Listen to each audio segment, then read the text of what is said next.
On a crisp spring afternoon in Cedar Falls, Iowa, the scent of fresh-cut grass drifted through the air as Thomas Miller, a 63-year-old retired engineer, balanced a homemade chocolate cake in one hand and a carefully wrapped gift in the other. The cake was his proud creation, rich layers, frosted to perfection, and ready for the 29 candles waiting in the kitchen. The gift was something even more special, a vintage pocket watch that had belonged to his late father, a family treasure he intended to pass down to his only son, Ethan Miller. As Thomas approached the sliding glass door leading to the backyard, he paused. Laughter carried across the warm April breeze-a-thon's voice, mingled with the boisterous chatter of his friends. Mark Jensen and Tyler Brooks gathered near the grill. At the patio table, Ethan's girlfriend, Samantha Hayes, scrolled absently through her phone, barely engaging with the conversation. Then Thomas heard it. "Honestly," Ethan said with a chuckle, "the best birthday gift my old man could give me is to disappear from my life. Forever." The words sliced through Thomas like a sudden cold wind. His grip tightened on the cake plate. For a moment, the yard seemed frozen in place. The music, the laughter, the sizzle of burgers all muffled under the weight of a sentence that erased decades of sacrifice. The heirloom watch, once a symbol of love and continuity, felt heavier in his arm. And standing there in the shadow of his own home, Thomas realized this birthday would not end with candles and celebration, but with a decision that would change everything. Thomas stood motionless just inside the kitchen, the cake still trembling in his hands. Through the glass door, he could see Ethan lift his beer in mock salute as his friends roared with laughter. Mark leaned toward him, voice carrying clearly over the music. "Come on, man. At least your dad cares enough to do all this." "My old man hasn't called in months," Ethan shrugged. "Yeah, well, Thomas Miller doesn't care. He just wants control. Everything's on his terms. The rent's free, sure, but that just means he thinks he owns my life. I'm 29, not 12. The words sank in like stones hitting water, rippling through years of memories, bedtime stories after long shifts, weekends spent building, Pinewood derby cars, standing in the rain at high school football games, working overtime to pay for tuition Ethan never seemed to value. Every sacrifice, every moment of fatherly pride, suddenly recast as some manipulative ploy in his son's mind. Thomas's eyes shifted to the cake, the smooth frosting already beginning to soften under his tightening grip. The wrapped watch sat on the counter like an artifact from a life that no longer existed, a symbol of continuity destined for someone who saw no value in the connection it represented. This wasn't the first time Ethan had been ungrateful, but it was the first time. Thomas felt the curtain truly pull back. He remembered last Christmas when Ethan barely looked up from his phone while opening gifts, or the graduation party years ago when Ethan had introduced him as the guy who pays for everything rather than my dad. Each incident had stung, but Thomas had brushed them aside, telling himself his son was just young, just finding his way. But Ethan wasn't young anymore. He was nearly 30, with no job, no savings, no plan, living entirely on his father's generosity while openly mocking the man who kept him afloat. Thomas set the cake on the counter and rested his palms on the edge, feeling the cool granite. Under his fingers, his mind began to work in the methodical way that had served him well through 3 decades of engineering. In that world, problems had variables, constraints, and solutions. You didn't keep fixing a machine the same way. If it failed over and over, you redesigned the system. If Ethan truly wanted his father gone from his life, maybe it was time to grant that wish. But Thomas wouldn't storm out in anger. This would be no impulsive retreat. It would be precise, deliberate, and final. He pictured the house the mortgage paid off years ago, the property taxes, utilities, groceries, insurance all funded from his retirement savings. He pictured the car Ethan drove without asking, the endless stream of expenses justified as helping him get on his feet. He thought about the $50,000 a year he spent, just to keep his son comfortable enough to avoid responsibility entirely. Thomas walked to the living room and glanced at the decorations he'd put up that morning, the happy birthday banner, the neatly stacked gifts on the dining table, the new outdoor speakers he'd bought to make the day special. Outside, the laughter was still going, the beer bottles clinking like a soundtrack to his humiliation. For the first time, the thought came clearly, without hesitation. This ends now. There would be no dramatic shouting match in front of the guests. No emotional appeals that Ethan could twist into another story about how controlling his father was. Instead, Thomas would give Ethan exactly what he said he wanted: space. Freedom, independence, but stripped of the safety net that made such defiance possible. He glanced at the clock. 10 minutes had passed since he'd stepped into the kitchen. His decision had solidified in that short span. By the time this birthday was over, nothing in their lives would be the same. Outside, Ethan tipped back another beer, still holding court with his friends. They had no idea that the man inside, once the reliable provider, the unquestioned source of comfort and security, was now quietly designing an exit strategy. Thomas straightened his back, feeling a strange calm settle over him. There was no anger in it now, only clarity. He would disappear from his son's life, exactly as requested, but Ethan would learn, perhaps for the first time, what real independence truly cost. And when the lesson came, it wouldn't be in the form of a lecture or a raised voice. It would arrive in the silence left behind when every light switched off, every bill went unpaid, and every door that had always been open was locked for good. Thomas stood at the kitchen counter, staring at the watch box as if it were a relic from another life.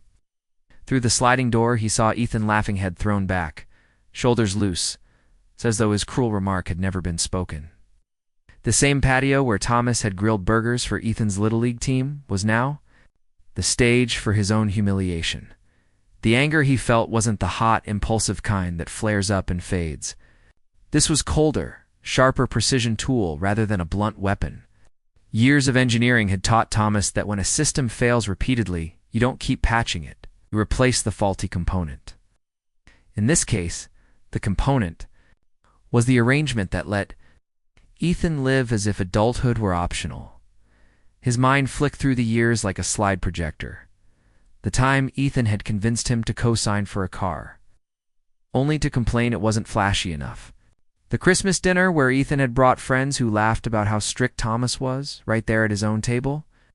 The countless mornings Thomas had gone without so Ethan wouldn't have to. Each scene, once softened by fatherly affection, now looked like evidence in a case against himself. He thought about the mortgage-free house, a 3-bedroom ranch with a wraparound porch he'd maintained meticulously for 30 years. The utilities, the groceries, the insurance, the taxes, all paid from his pension and savings. And for what? So his son could host parties, skip job interviews, and ridicule the very man who made his lifestyle possible. Thomas straightened. Plan already forming? If Ethan wanted him gone, he'd be gone. But not in the way Ethan imagined. He wouldn't storm out in a fit of temper or disappear to a motel for a few nights. He'd vanish in a way that left nothing for Ethan to come back to, no safety net, no place to land. He'd grant Ethan his independence, but strip away every crutch. The thought didn't bring satisfaction right away. There was still the same ache any parent feels when they realize their child sees their love as control, their sacrifices as obligations. But under that ache, something steadier was taking root. Resolve. He looked out the window again. Ethan was leaning against the deck rail, holding a beer, gesturing like a man telling a story that made him the hero. Mark and Tyler were laughing along, nodding, feeding the performance. Samantha was still at the table, phone in hand, barely glancing up. None of them had any idea that the man inside, quiet, steady Thomas Miller, had just made the most consequential decision of his life. He would let this party finish. But it would be the last time Ethan used his property, his resources, his name. Without respect, Thomas took a slow breath, the way he used to before presenting a major project to a corporate board.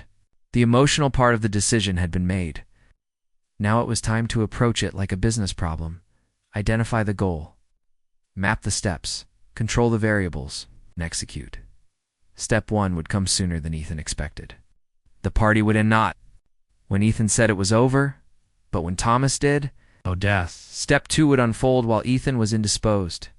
Step 3 would ensure that by the time Ethan realized what was happening, it would be too late to reverse it. The irony wasn't lost on him.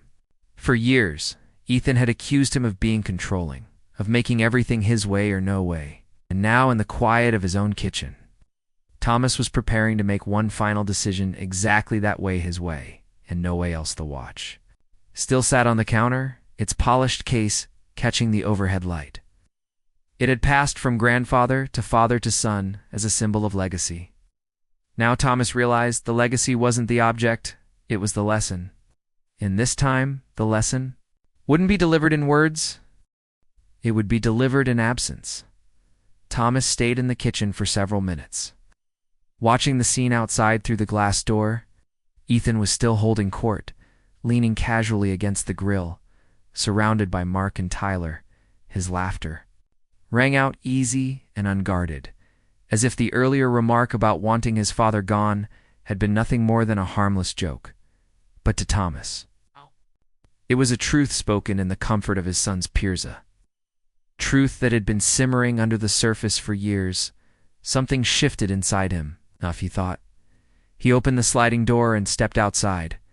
Conversations faltered for just a second, the kind of pause people make when they sense a change in the air.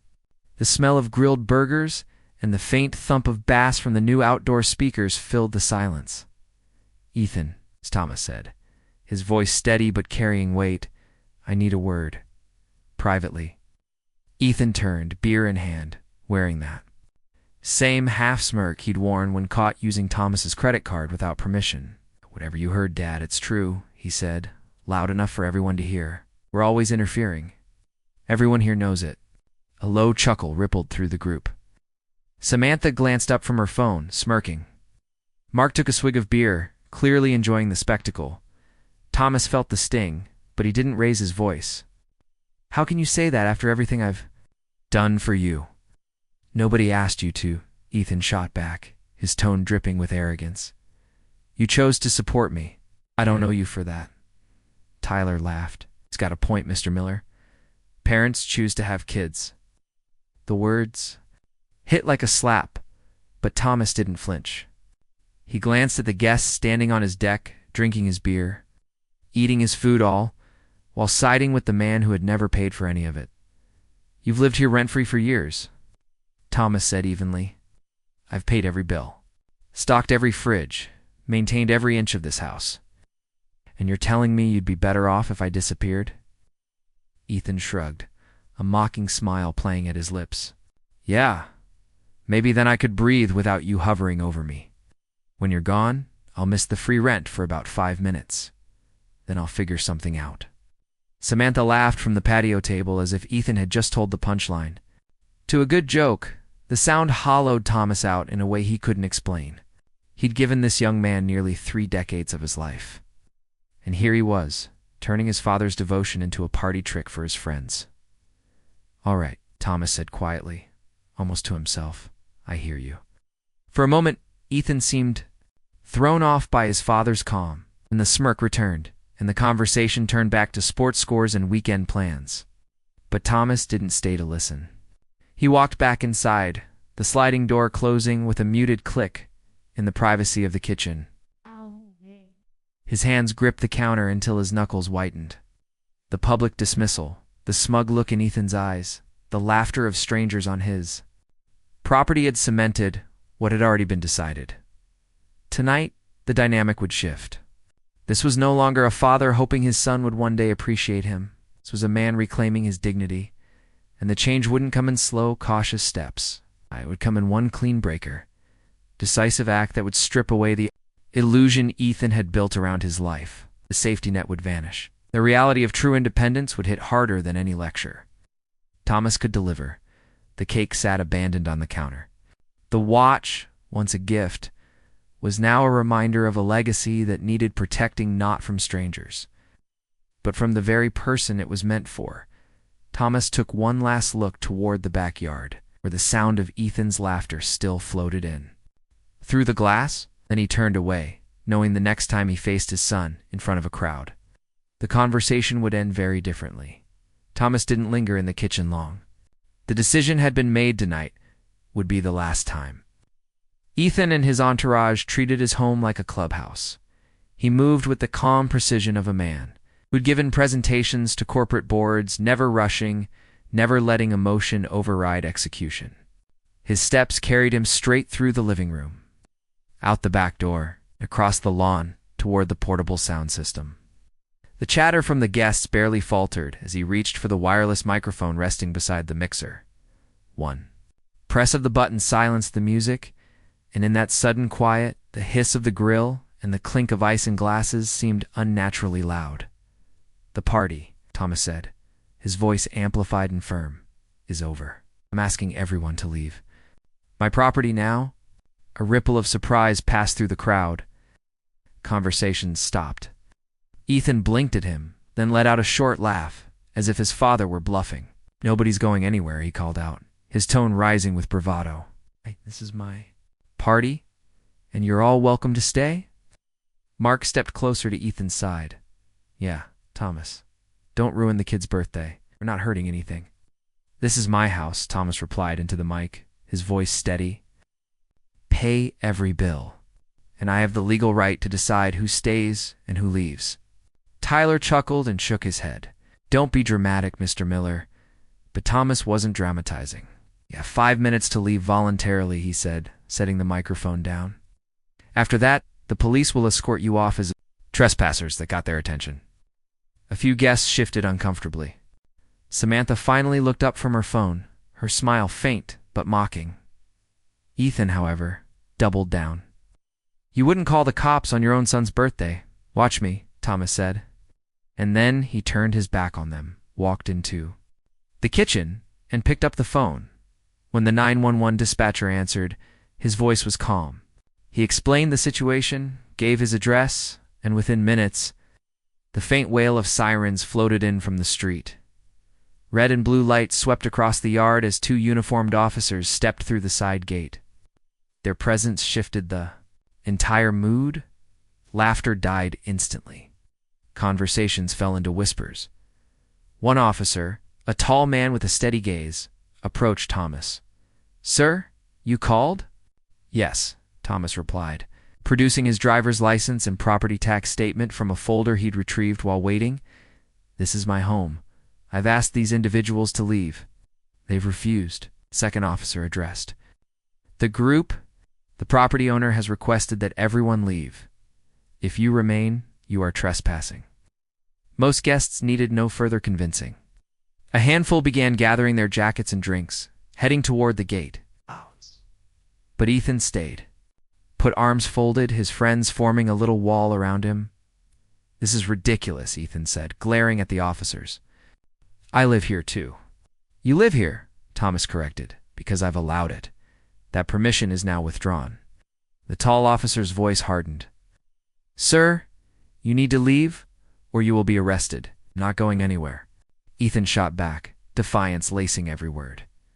The officer reached for his cuffs. "Turn around, hands behind your back."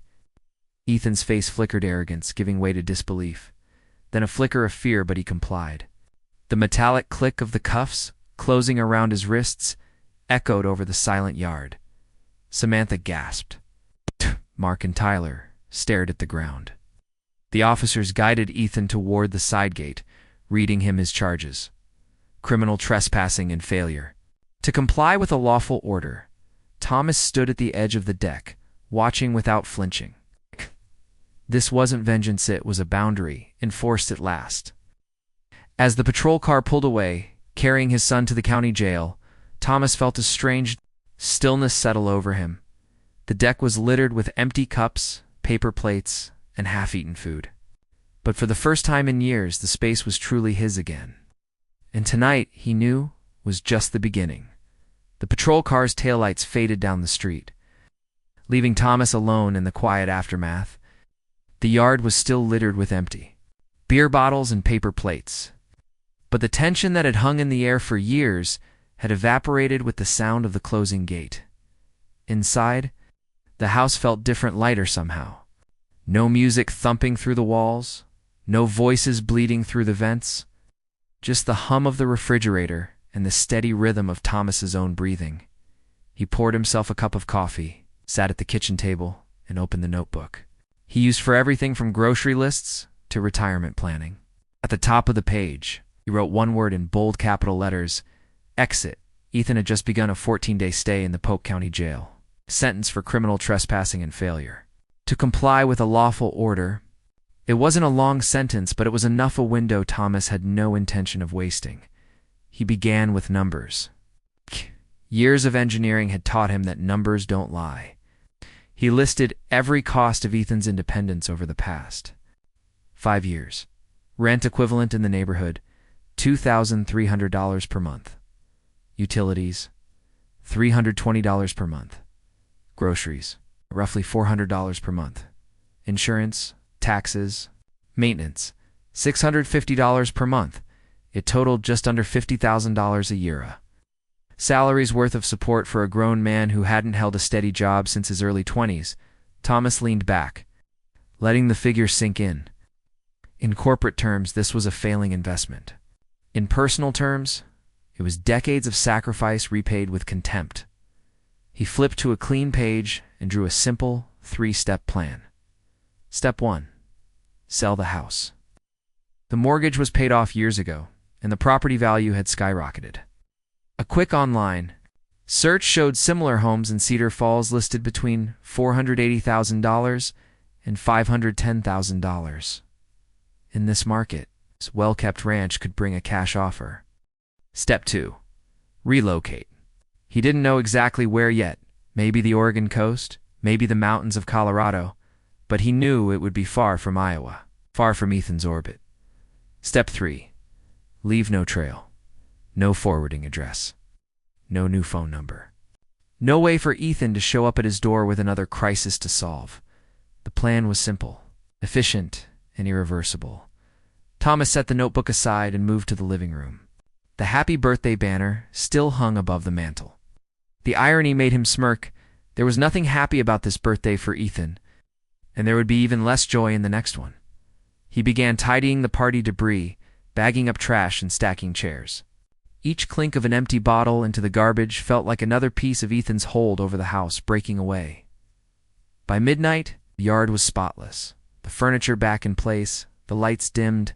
Thomas stood in the doorway, surveying the space. For the first time in years, it felt like his home again. Before going to bed, he made one more call, this time to a highly rated local realtor. He left a message: "This is Thomas Miller, looking to sell my home quickly. Please call me first thing in the morning." Turned off his phone, climbed the stairs, and slept without the restless edge that had plagued him for months. Next 2 weeks would require discipline and precision. The same skills that had carried him through 30 years in engineering. Ethan's sentence was short, but so was the timeline for this plan. Everything had to be in motion before April 29th at 9 a.m., the exact moment his son would walk out of jail expecting life to pick up where he'd left it. But life, Thomas decided, would never be the same again. Morning light poured into the kitchen as Thomas poured his second cup of coffee. The phone call he'd been waiting for came right on time. "Mr. Miller, this is Michelle Harper. You left a message about selling your home." Her voice was professional, but warmed the kind of tone that made it easy to do business. "Yes," Thomas said, already flipping open his notebook. "I need it sold quickly. Cash buyer if possible." Michelle didn't miss a beat. "I specialize in fast turnaround sales. Why don't I come by this afternoon for a walkthrough? We'll discuss price, staging, and marketing strategy." By 2 p.m., she was pulling into the driveway in a navy SUV with her agency's logo on the door. Thomas greeted her with a firm handshake, the kind he'd used in decades of business meetings. The tour was brisk but thorough. She noted the refinished hardwood floors, the updated kitchen, the well-maintained exterior. "You've kept this place in excellent shape," she said, snapping photos on a high-end camera. "That will make all the difference in this market." Thomas nodded. "Price it fairly, but I want it gone before the end of the month." Michelle studied her notes. "Given the condition and location, I'd suggest listing at $495,000. But with this presentation, there's a strong chance we'll see a full cash." Offer maybe even a bidding situation within days. That was exactly what Thomas wanted. If you can close before the 29th, there's a $5,000 bonus in it for you. Her eyes lit up. Consider it a top priority. They sat at the kitchen table filling out contracts, as she explained each form seller disclosures, listing agreements. Commission structures. Thomas's mind was already working through the logistics, moving out quietly, leaving no forwarding address, ensuring the timeline synced perfectly with Ethan's release from jail. By the time Michelle left, the plan known was locked in. The house would be photographed the next morning. Go live on the MLS by Thursday, with an open house that weekend. In a normal market, that might feel rushed. In Cedar Falls, with inventory low and demand high, it was an invitation for buyers to pounce that evening. Thomas pulled boxes from the garage and began sorting. Anything that had value to him went into a keep pile. Anything tied to Ethan's life, here posters, old trophies, clothes he'd left scattered in the spare room, went into a return pile. The rest went to donation or the trash. As he worked, his thoughts drifted to the last serious talk he'd had with Ethan. It was over a year ago. After driving him to 3 different job interviews in a single week, every one of them ended in rejection. And Thomas later learned why. Ethan had shown up late, dressed sloppily, and given intentionally flippant answers. "Why would I take a minimum wage job when you cover everything?" Ethan had said. Thomas had let it slide then, but tonight the memory only solidified the rightness of what he was doing. By Saturday afternoon, Michelle had already called with updates. 2 serious buyers from the open house, she said, and one of them is preparing a full cash offer. Thomas felt a strange mix of relief and anticipation. This wasn't just a sale, it was a reset button.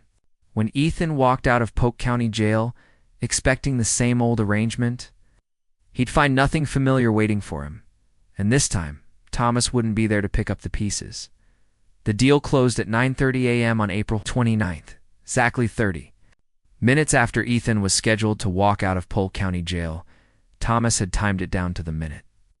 Knowing the precision would make the impact all the sharper. The buyers, Daniel and Melissa Carter, were a young couple with 2 children. They'd arrived that morning in a rented moving truck, full of optimism and energy. Ready to start their life in the tidy ranch-style home Thomas had kept in perfect condition for decades. As the last signature dried on the closing documents, Thomas handed Melissa a sealed envelope. "If a young man named Ethan Miller shows up here," he said, his voice even, "this is for him. It explains everything." She accepted it without question, sensing the weight of the request but respecting the boundaries. By late morning, Thomas had moved into the guest room of his neighbor Frank's house, a vantage point that offered a clear view of his former front yard. He sat near the upstairs window, coffee in hand, waiting for the moment he knew would come. At 11:15, Ethan appeared at the end of the block. He was wearing the same jeans and hoodie he'd been arrested in, a plastic jail-issued bag dangling. From one hand, his stride was casual, almost cocky, like a man returning from a short vacation. As he walked up the familiar driveway, Ethan slowed. The Carter kids were tossing a football in the yard.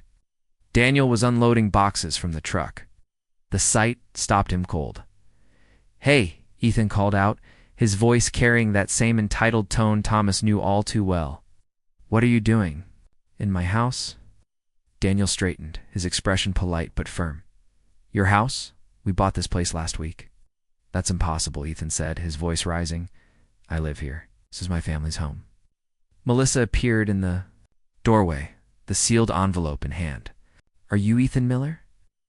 "Yeah," Ethan said, relief flickering across his face. "Finally someone who knows what's going on." "Now can you please explain to them this is for you?" Melissa interrupted. Extending the envelope, Ethan tore it open with quick, impatient movements. His eyes scanned the short, deliberate message in Thomas's neat handwriting. "You said you wanted me to disappear from your life forever. I've granted your wish. The house is sold. I'm traveling and will be unreachable. Now have the independence. You demanded, Dad. Asterisk Ethan read it twice. The color drained from his face. His mouth opened as if to speak, but no words came. The plastic bag slipped from his hand, spilling a few personal items onto the sidewalk. Old phone charger, A paperback novel. A single sneaker. Where am I supposed to go? He finally asked, his voice trembling. Daniel and Melissa exchanged glances, clearly uncomfortable. I'm sorry, Daniel, said quietly, but we own this home now. There's nothing we can do. Ethan stood there for a long moment, shoulders sagging, the note crumpled slightly in his grip.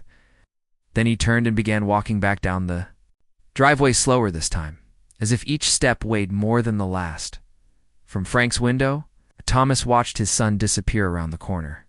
The sight stirred something complicated: relief, vindication, and an ache he couldn't quite name. Ethan had gotten exactly what he'd asked for, but the way his shoulders slumped, that was new. That was real.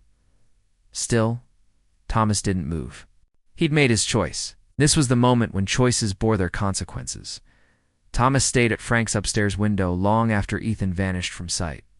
The neighborhood seemed to have returned to its quiet Saturday morning rhythm. Children's laughter from the Carter's yard, the distant hum of a lawnmower down the block. Yet Thomas's eyes remained fixed on the corner where his son had disappeared, as if expecting him to reappear. It was nearly 2 hours later when he finally saw Ethan again. He came trudging back into view from the opposite direction, his head down, the plastic jail bag now clutched tight against his chest. The swagger he'd carried up the driveway earlier was gone.